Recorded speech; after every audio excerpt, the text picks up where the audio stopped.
সব দেশে ইসলাম কায়েম আপনি চান, কেবল বাংলাদেশে ইসলাম কায়েম আপনি চান না। আলেম দেখলে আপনার ঘৃণা লাগে, আলেমের বিরুদ্ধে আপনার বিদ্বেষ কেন? কয় হুজুর ভুল করছে এই কারণে। আপনি যেই দেশের হুজুরের জন্য কান্দেন আর দোয়া করলেন, ওই দেশের হুজুর কি ভুল করে না? করেনি? আপনি আফগানিস্তানের জন্য দোয়া করলেন, ফিলিস্তিনের জন্য দোয়া করলেন, মায়ানমারের মুসলমানের জন্য দোয়া করলেন, ভারতের মুসলমানের জন্য দোয়া করলেন। সব দেশে আল্লাহ মুসলমানদের বিজয় দিয়ে দাও, বাংলাদেশে মুসলমানদের বিজয় দাও, এই দোয়া করেন না কে? হয় না হুজুরদের অনেক ভুল আছে। কিরকম ভুল আছে? একটা উদাহরণ দিলে বুঝবেন।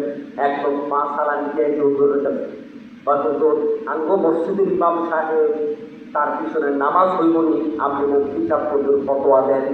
কি সমস্যা আপনাদের মসজিদের ইমাম সাহেবের? তো আমাদের মসজিদের ইমাম সাহেব 5 বছর ইমামতি করে আমার কাছে 5 বার ধরা খাইছে, হুজুর মিথ্যা কথা কইছে। কি কইছে? কথা কি বোঝা যায়? আমার ভাষা বোঝা যায়? আচ্ছা, হুজুর কয়বার ধরা খাইছে? 5 বার। কয় বছরে? এখন মুফতি সাহেব কয়, ভাই 5 বছরে হুজুরে 5 বার মিথ্যা কথা কইছে, তাই নামাজ হবে কিনা প্রশ্ন। আচ্ছা ভাই, আপনি 5 বছরে কয়বার মিথ্যা কথা কইছেন? 5 বার কইছেন কি আপনি? না আরো কম? কয় না হুজুর আরো কত? 10 বার? না আরো বেশি। 50 বার? কয় না হুজুর আরো বেশি। তাইলে আপনার নামাজ যায় না। আপনি কত হাজারবার মিথ্যা কথা কইছেন, আপনি হুজুরের ভুল ধরছেন।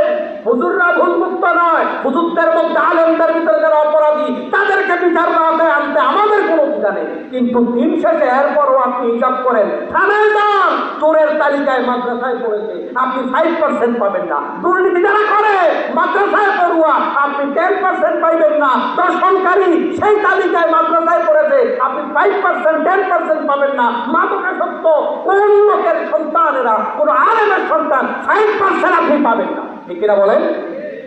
আমি কি বলছি ভুল মুক্ত? আলেমরা কি নবী? আলেমরা কি রাসূল? আলেমদের ভুল থাকবে না, কিন্তু এরপরও সমাজের সাথে কম্পেয়ার করলে আপনি যদি অপরাধের বিবেচনা করেন আলেম আর পাবলিক, তাহলে 10:90, 10 আর 90 ব্যবধান আছে এখনো পর্যন্ত।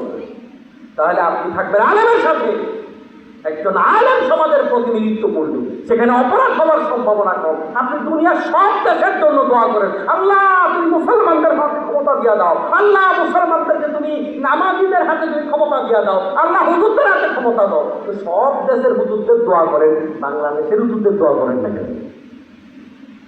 এইটা হলে আমার একটুখানি সমস্যা আছে। ও মুসলমান ভাইয়েরা, বিশ্ব নবী বলেন, মান তাশাব্বাহা বিকওমিন ফাহুয়া মিনহুম। যার সাথে যার সম্পর্ক সে তাদের অন্তর্ভুক্ত। আবু জাহেল সন্ত্রাসীদের গডফাদার, এরকম বড় সিংহাসনে বসে আছে। একদিন আখনাস ইবনে কুরাইশ আবু জাহেলকে বলতেছে, নেতাজি আপনারে একখান কথা কইতাম। কি কথা কও? মুহাম্মদের ব্যাপারে আপনার কি ধারণা, আপনি একটু বলুন দেখি। প্রথমত সে অস্বীকার করলো, না এটা বলা যাবে না। বিরোধী দলীয় নেতার ব্যাপারে মন্তব্য করলে কোন কথা মিডিয়ায় কেমন উপস্থাপন করে, কোন বিপদে পড়ি। কয় না, এখানে আমি আর আপনি ছাড়া কেউ নাই, স্যার কইয়া লাগে। আবু জাহেল কয়, শোনো, আমার ভাতিজা মুহাম্মদের যে চরিত্র, সে নবী না হইলে তো কে নবী হবে বেটা? আখনাস ইবনে শুরাইক কয়, নেতাজি আমিও তো জানি, তবে আপনার ডরে বলি না। যেহেতু আজকে আপনি স্বীকার করে নেন, চলেন না দুইজন গিয়ে মুহাম্মদের কাছে কালিমা পড়ি। আবু জাহেল কয়, না, অসম্ভব। আচ্ছা তুমি আমার একটা কথার জবাব দাও, এই যে আমি সিংহাসনে বসে আছি, আমি যদি মুহাম্মদের কাছে গিয়ে আত্মসমর্পণ করে কালিমা পড়ে যদি মুসলমান হয়ে যাই, এখন নেতাকে আমি না মুহাম্মদ? কয় মুহাম্মদ সাল্লাল্লাহু। নেতা মোহাম্মদ। আবু জাহেল কয়, বেড়া এইটাই তো বড় সমস্যা। আমিও তো রাত্রিবেলায় কোরআন শরীফ শুনি, কোরআন না শুনলে আমার ঘুম হয় না। আমার বউ তো বাংলাদেশের বড় হুজুরের ওয়াজ শোনে, কিন্তু সারাদিন হুজুর আমি গাই নাই। কারণ তো একটাই, বেড়া আমিও জানি হুজুর পাল্লা কথা কয়। সমস্যা শুধু এইটা। মুসলমান ভাইয়েরা, দুনিয়া ছাড়া আখিরাত হাসিল হবে না। ওই দুনিয়াটাকে কোরআনের রঙে রঙিন বানানো লাগবে। দুনিয়া ভালো, আখিরাত ভালো, দুনিয়া খারাপ, আখিরাত খারাপ। জন্ম থেকে মৃত্যু পর্যন্ত আল্লাহর আইন, আল্লাহর বিধান দিয়ে চালানো লাগবে। একটা নিরাপদ পৃথিবী তৈরি করতে হবে। আমরা মনে করি নামাজ পড়া ইবাদত, রোজা রাখা ইবাদত, জিকির করা ইবাদত, তাসবিহ তাহলিল করা ইবাদত, কিছু আনুষ্ঠানিকতা আছে এগুলো ইবাদত।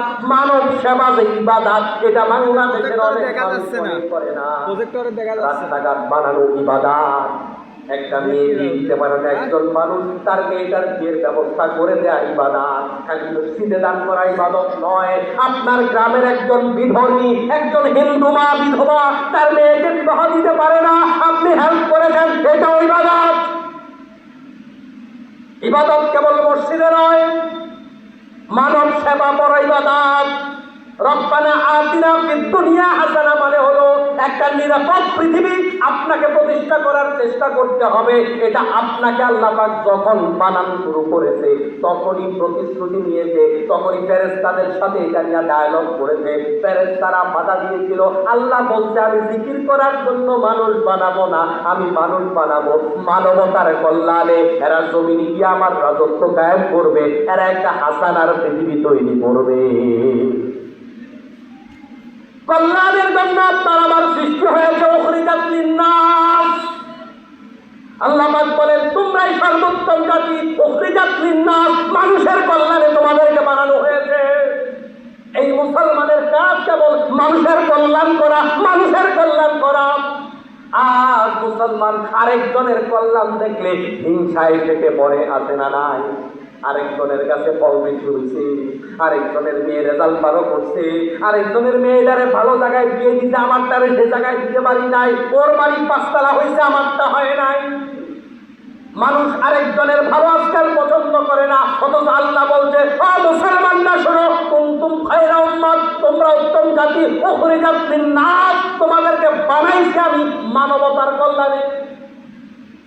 মানুষের জন্য খাটাখাটি করবা, এটাই তোমার ডিউটি, এটাই তোমার কাজ। যারা ইসলাম বুঝে না তারা তো বুঝেই না, যারা মসজিদে আসে না তারা তো আসেই না, যারা মসজিদে আসে ইসলাম খানিকটা বুঝে, সে মনে করে নামাজ রোজা তাসবিহ তাহলিল এটার নাম ইসলাম। আল্লাহ কয় শুধু এটার জন্য তোমারে বানাই নাই, উখরিজাত লিন্নাস, মানবতার কল্যাণের জন্য তোমারে বানাইছি। এই মানুষের কল্যাণ করবে, এখানে কিন্তু আল্লাহ পাক বলে নাই উখরিজাত লিল মুসলমান, মুসলমানের জন্য বানাইছি না। আদ-দীন ওয়ান নাসিহা, দিন মানে কল্যাণ কামনা। আমার ভাই ভালো আছে তো আমি ভালো আছি, আমার প্রতিবেশীর শুভ সংবাদ আমার মন খুশি, আমার প্রতিবেশী অসুস্থ আমার মন খারাপ।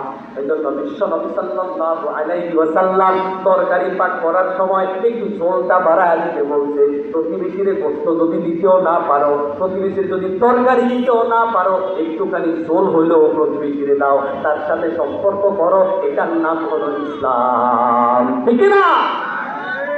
আজকের এই বাংলাদেশের তরুণরা ফেসবুকে বিভিন্ন ইস্যু নিয়ে মারামারি করে, কাটাকাটি করে, একজন আরেকজনকে কুমাইয়া হত্যা করে ফেলে, আছে না নাই? ও তরুণ সমাজ, তোমাদেরকে এই সমাজটাকে ভালো করবার জন্য দায়িত্ব পালন করতে হবে। দলাদলির ঊর্ধ্বে উঠে একজন আওয়ামী লীগ করবে, একজন বিএনপি করবে,